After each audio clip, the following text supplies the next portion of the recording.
Okay, guys. Are you able to hear now? Okay. Sorry about the technical thing. We actually set it up earlier, but apparently there has to be something that went wrong in between. So, huh? Alright. Let me know in the comments section if you're able to hear my audio now. Okay? You have a go signal? Finally. I'm so sorry. It's the first time that we're doing live and we're trying to set it up earlier, but something happened. Anyways, let's just go back to the main agenda. The welcome was quite so long, na? All right, so let's start. First and foremost, this is gonna be a series that we are doing for the next few weeks. So from this point until the next few weeks, we will be going live for you to get the baking skills 101. It's just gonna be for the basics. This video is actually about, as you can see, the tools and the things that you need to invest in if you want to be serious about baking, or if you're just a beginner or want to try out baking. I know it's kind of overwhelming for everyone, especially for newbies. It's not easy at all for us to be able to start. So I'm going to be teaching you the things that you would need for the very basics to start up with your baking journey. All right, so first and foremost, you cannot bake without this. And I can say from all the things that I have here, which are a lot, this thing is a must and you cannot do away with it. All right, so this is what I'm talking about. So your measuring cups and spoons. This is no-brainer. All baking ingredients requires measurements, and it's actually a pet peeve for me to see that you have to scoop it off and then just place it back in your bowl, the ingredients. You have to make sure that you have the exact measurements because baking is a science. So you have to be sure that if the recipe requires 1 cup, you have to provide 1 cup. So these are very cheap, guys. 188 pesos. This goes together. So this is from a baking store. Although this is plastic, as you can see, kind of sturdy material.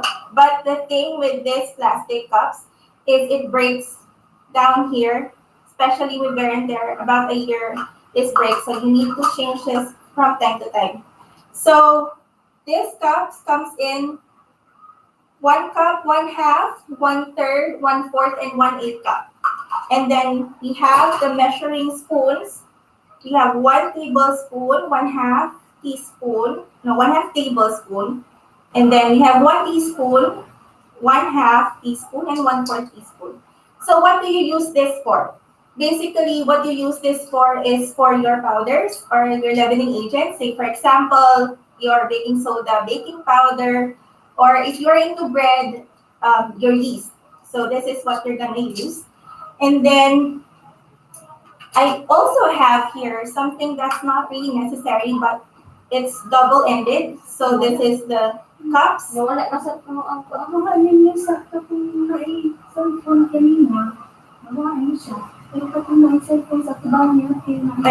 the cups. Can you hear? Can you guys still hear? What na dati? Ganina ko mga naisip ko, ganito. Ito ba na-ability? Live ko ron. Can you guys still hear? Dapat. What? Ganina naman earlier. There was, di ba? Patunay. Cellphone, di asa mo ito ba? Naisang. Ako, anin, dalawa. Can you, Chef C, can you hear me? Sorry. Yeah, you can hear me. I think it's on your end here. All right, anyways. So, clear audio. Okay, we're good. Okay. So, anyway, so going back. So this is not something that is necessary, but like if you don't want to keep a lot of things in your cupboard, then these things are good. This end is the cup, and then on the other end is your measuring spoons. So next is, of course, these are for the dry ingredients. So do not mistake using these cups, especially it's just for the dry. We have other cups for your wet ingredients, and this is the one that we're using right now. So as you can see, there are measurements here. This comes in cups on this side and milliliters. This one I bought in Daiso for 88 pesos, so it's quite cheap. And if it's plastic, you drop it if you're clumsy. There's no problem at all, so you can use this. The thing is, I've seen other people saying that you can measure dry ingredients here because of the cups. The problem is, when you measure dry ingredients, you have to be sure to level it up. So you cannot level this one. So if it's asking you 1 cup here, how could you level it properly? How you level your ingredients is actually you just scoop up your ingredient or your flour and make sure you have a flat edge tool, and then you scrape it off like that. So just easy. And if the recipe doesn't require anything that needs to be packed up, you don't need to pack things up. So say for example, the recipes that requires brown sugar to be packed up and you have to press forward. But most flours are measured in a way that you just have to scoop it, or you take out the spoon and place it in your flour. Okay. So we have 2 here. It's the same liquid measuring cup. So for your water, your oil, and then your milk, and also melted butter. So the next thing, these are the basics. So the next thing that you would need is a trusty bowl. I have here the glass ones in different sizes. You can't get enough with bowls, especially if you have a lot of ingredients that you need to use. So you have to have at least 1 bowl for every ingredient. So this one is glass, and we have the metal ones. I need to show you my favorite bowls. So this one is rubberized. So when you place it on top of the counter, mix it. You don't need to like hold it still, and you just go ahead and mix, and it stays put.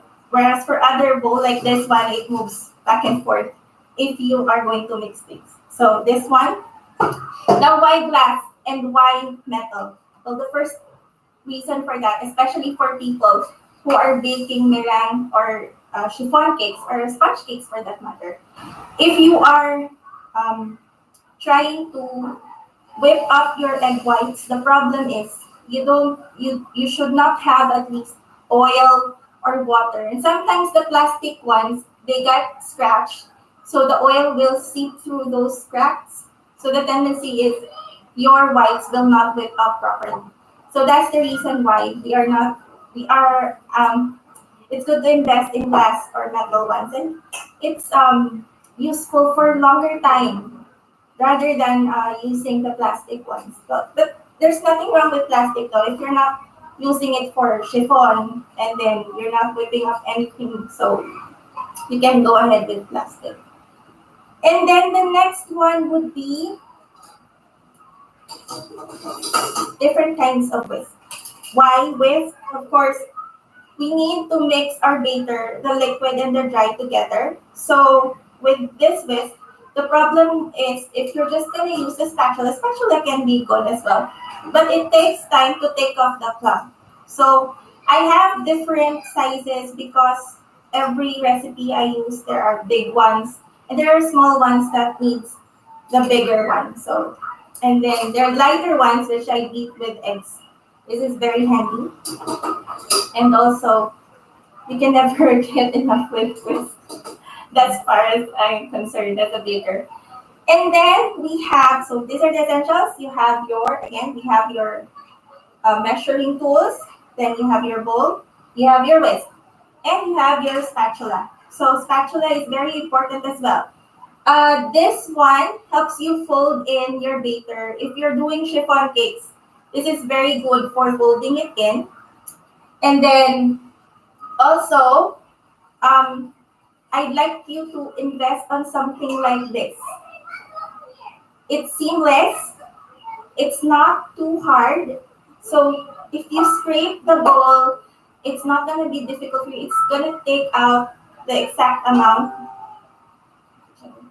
It's going to take out the exact amount of what is necessary for you to clean up your bowl. Alright. Guys, do let me know if there is any problems whatsoever. Just comment. I am reading it. So after that, we need to have, so these are the basics. Okay. So, your cake tins. Something like this.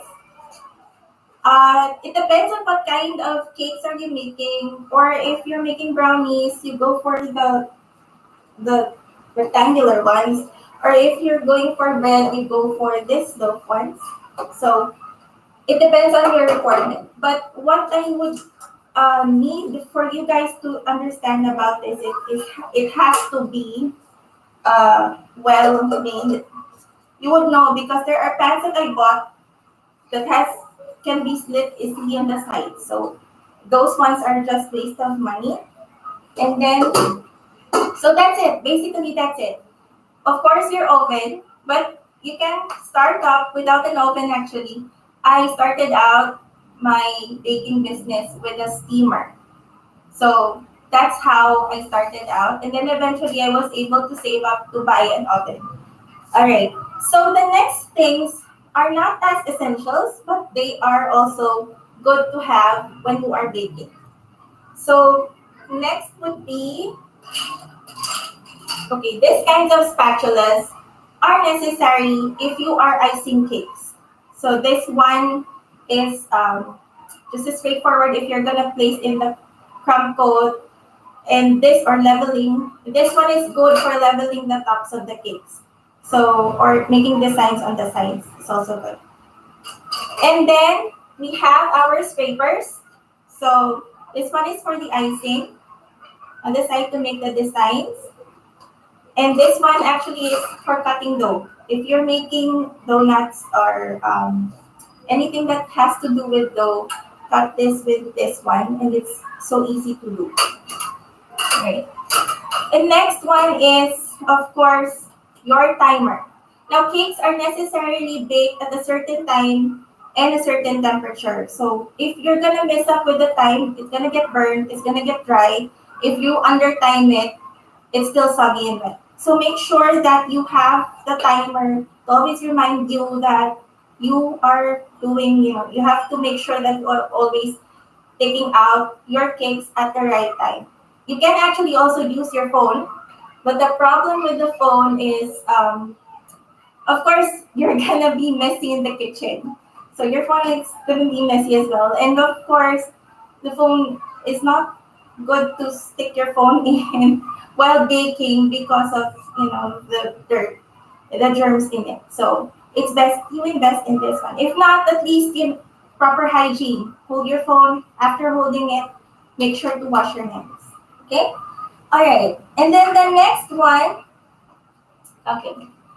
For anyone who is already in an advanced level, you guys know that this weighing scale is the way to go. If you want precise measurements in all your baking, it's best you invest in a weighing scale. Now this one I think is not so expensive. I bought this in Lazada for about 2 years. So this one is around 185 or 200. It was on sale and I'm still using it until now. So what you do is you measure your dry ingredients with this one. Some recipes requires measurements of grams or grams. So this kind of recipes actually gives you the better results when it comes to baking because it's super accurate. Whereas with your measuring cups and spoons, it really depends on how this is made and it's not as accurate as this one. So if you can invest in this, invest. this is actually good, especially if you're also making dough, like donuts and all. We actually measure also our donuts every single time we ball our dough. Alright. If you do have questions, guys, just comment down below, okay? And then we have, of course, our sifters. What better way to make your mixing of the ingredients if you have sifted your dry ingredients properly so that you can take out the impurities? Say, for example, insects, or there are times that you can have insects in your flour. I've seen that. So it's best that you have these in order for you to take out the impurities and make sure that your flour is clump free and it's easy, like you can just easily mix it up instead of placing your flour that is clumpy and it's just gonna ruin your batter. So I have a big one. This is plastic, 55 pesos. But if you have a metal one, a stainless one is also good. This one I've been using for minor dusting. If I need cocoa powders or any sugar powder over my cakes, then I'm using this small one. All right. And then the next one would be your cake leveler. Okay. I have experienced a lot of times using serrated knife that I use it to cut the cakes, but the problem with that is it's never gonna be straight enough. If you are a beginner, it's gonna be a pain. It's gonna be a pain for you to use the serrated knife, especially if you don't know how to level it well. So it looks like it's a jigsaw cake. And when you top it off with your frosting, the problem is it's not gonna hold up properly. So what you are going to do, this leveler actually is good because it gives you the precise exact width and then the inches of every single layer. So this one is a must, but this is kind of pricey though. If I could remember, this is around 700 pesos. So you can actually do a makeshift of your own leveler. So it's possible that you can do that. But for now, if you cannot invest in this, then practice practice first with your skills in using the knife. Right? Thank you, Geeky World. Thank you for coming and listening to our video. All right, going ahead. So the next thing is, okay, I have messed up this one. All right, make space. So this one is a cake. It's a lazy daisy for me, but when you cream out or when you smooth out cakes, this is good for you to use. It's easy for you to just place your cakes here and just move your spatula here and then smooth out your cakes. I haven't had this for a bit, so it was hard for me at first because you're the one moving around the cake, bending over. This one makes your baking journey much easier. Not necessarily, but this turntable will do wonders, especially if you want to smooth out the surfaces. So turning table price range. So 700 to 1,000 plus. The 700 one, this one is already 700. It's quite durable. And I dropped this once.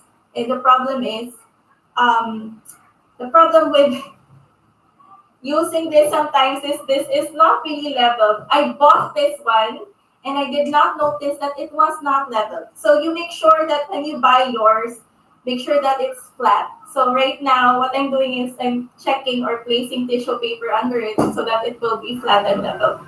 So this one is one of the things that's also good to invest in. Okay, I'm going back to the cake pans. So this is your main cake pan.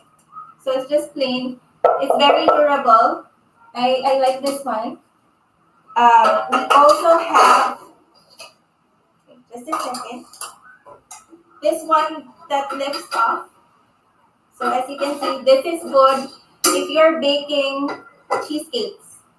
So if you use this one, it's just easy to pop it up. The thing with this is it's also good to use for other cakes as well, like even the batter. I tried using this also for basically any cakes and it just comes out perfectly. It's non-stick, so you won't have a hard time to take it off. So this price, I think is around 500 pesos. So they also sell it in just the plain metal ones, not the non-stick ones. And there's as good as well. So this one is another one of my favorites. This is a spring form pan. Spring form because you can just take it out and it also lifts up. So basically, it's almost the same as this one. But the thing with this is it's more gentle on your cakes, especially if you do no-bake things. So no-bake cheesecakes, this is a very good pan. I tried doing this sometimes, but the problem with this one is the sides of it would get mushy when you pull it up. Unless this one is more clean, the sides of the cake comes out clean. Chef, see, you're guilty of using serrated knives. Of course you can. That's not a problem at all. But yeah, I've tried it a lot of times and it comes out weird, like jigsaw puzzle weird. So that's the reason why I really invested in that leveler. So there. Alright. So next one would be, since we're talking about pans, you have your rectangular pan. So this one is your rectangular pans. This is good if you're going to do box cakes or whatnot. And then after that, muffin pans. Just a second. So these are your muffin pans. You can also have this one, like, for example, for this one, this is inexpensive, around 300. So muffin pans are good if you're going to do cupcakes. There are non-stick ones that are also good. You don't need a cupcake liner to place inside it. You just need to place your batter in and you're good to go. But these ones are, of course, the cheapest ones. When I was starting up, this is what I started using for my cupcakes. And they're still alive until now. So it's really a good investment as well. All right. And then we have this thing right here.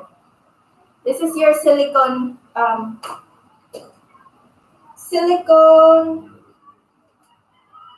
layer where you place in all your baking stuff. Say, for example, if you're baking, this one doesn't need any oil whatsoever. Just place it in cookies, anything that you would want to bake that are flat cookies.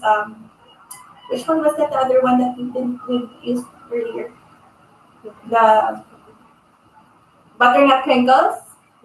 This is good to use because it does not require any oiling at all. Just place it in on top, bake it, and then it's not gonna stick to your pan. Also, I use this for rolling out fondant or rolling out dough sometimes. If I don't have any pan, I just use this on top of the surface. All right, so this one is done. Next is, if you are a baker who uses a lot of dough, of course, pizza or donuts or anything that requires, any dough that requires playing it flat, then this is the thing that I use to make it flat. So this is the rolling pin.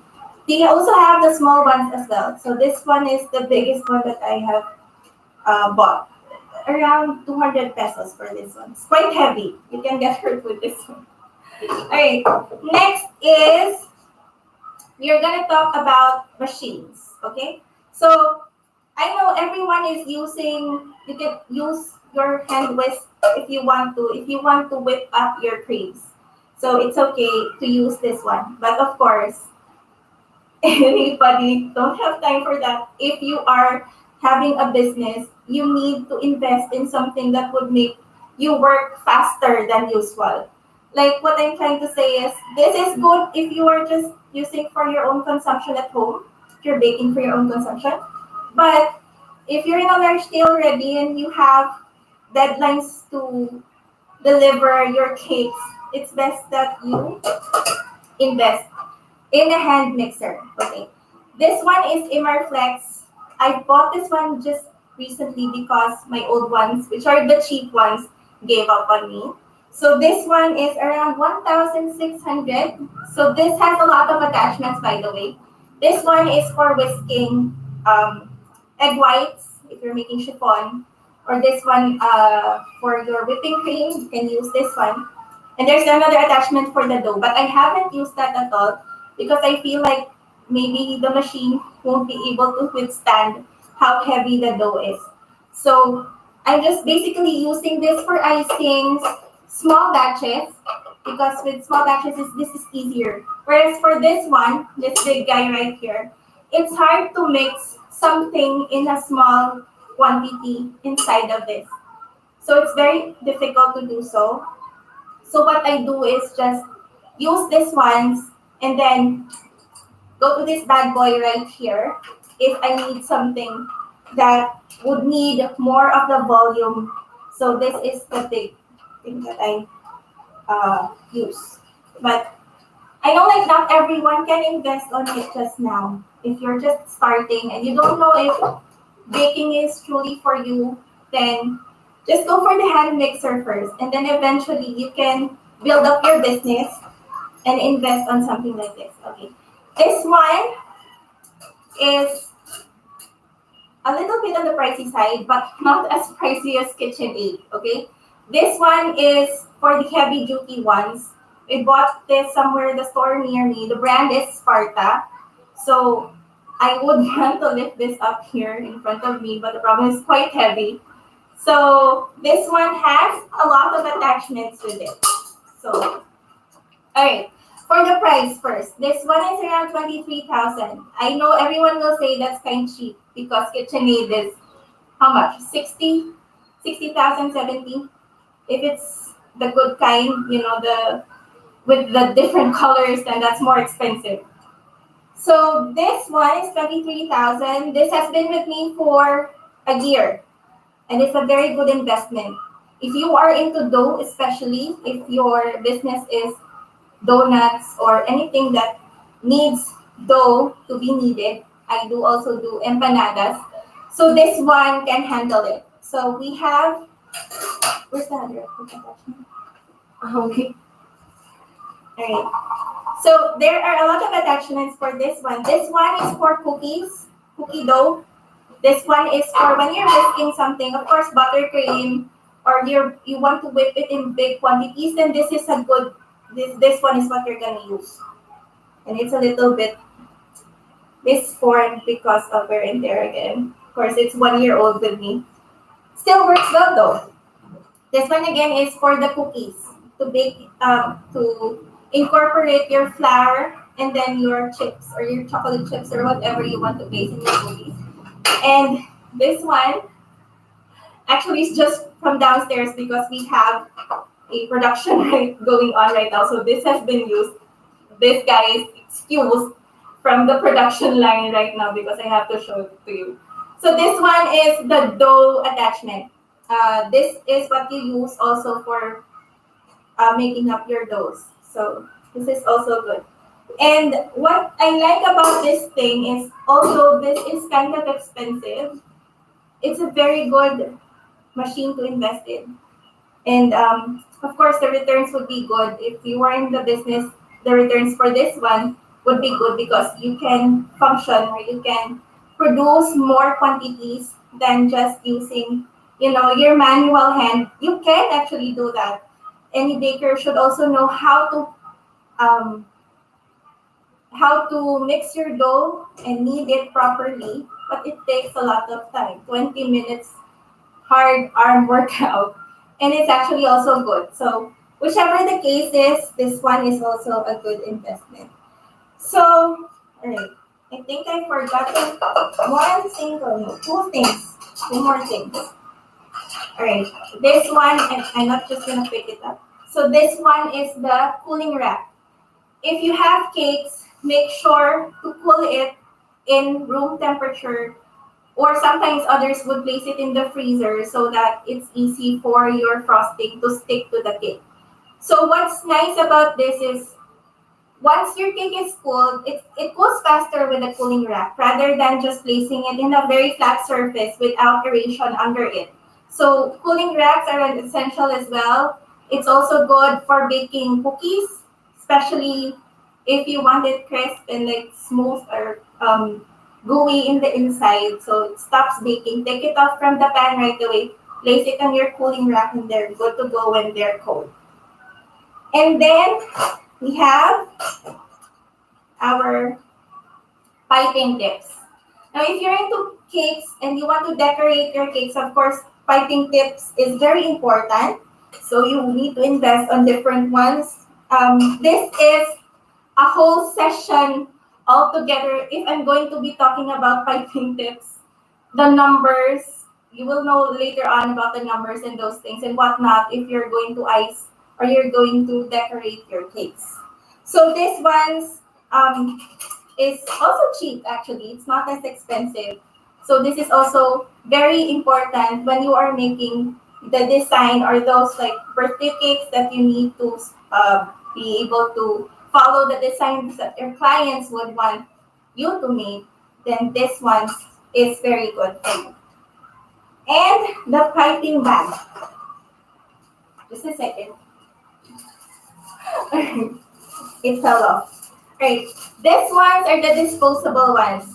I've used it for like twice already, but it's still good. So I just clean it up, make sure that it's all clean and no mess inside, and dry it up and reuse it again. So this one is cheap, around 5 pesos a bag, if I'm not mistaken. So you can go through with that. Or you can buy those silicone ones, but it's kind of expensive though. And sometimes, if you're not using it frequently, there's a wear and tear to it if you did not store it properly. So that's also another expense. So better start up with this one. All right, so oven. I have to point this out. Every single time you start up with baking, and if you're gonna start with an oven, make sure that you know your oven well. So not all ovens, I know there's a dial on your oven that says the certain temperature, say 180 degrees Celsius or Fahrenheit. But the problem with that, it's not too accurate inside the oven. There are spots that are cold and there are spots that are hot. So most of the time, the hot spots will be at the back of your oven, and the cold ones is at the front. So just so you know how your cake would bake, because sometimes if your cakes are in the front, it's gonna be underbaked. If your cakes are on the back, it's gonna burn up fast. So be sure to have a thermometer inside your oven. Here, can you get it, please? Thermometer. I'm just gonna ask somebody to get it, but it looks like a metal thing that you just place it in, and it also has dials. Those kinds of thermometers are more accurate than if you're just going to be relying on your own oven dials. So it's best that you will have at least the thermometer that you will be able to see the accuracy of it. All right. I'm gonna show this one to you guys. Look how legit it is already. But I can still tell temperature. Of course, right now, I already know my oven quite well, where my cake bakes well. So this is not as useful as it was before. So it's a little dark because it's been in the oven for 2 years. So I need to buy a new one. And then this one tells the time. You just hook it in on the sides here. Just place it up like that beside your cakes, and it tells your exact temperature. Okay. So I think I have covered everything that I need to cover. Do let me know if you do have questions on the comment box below. And great. I think I have covered everything. Any questions, guys?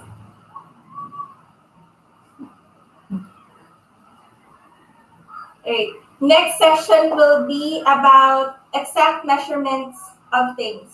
So stay tuned on next Tuesday. We will be doing the same thing again. Live session, of course, minus the technical issues. I'm really sorry about that. We are going to deal with how to measure things properly. And I hope that this session has been very informative for everyone.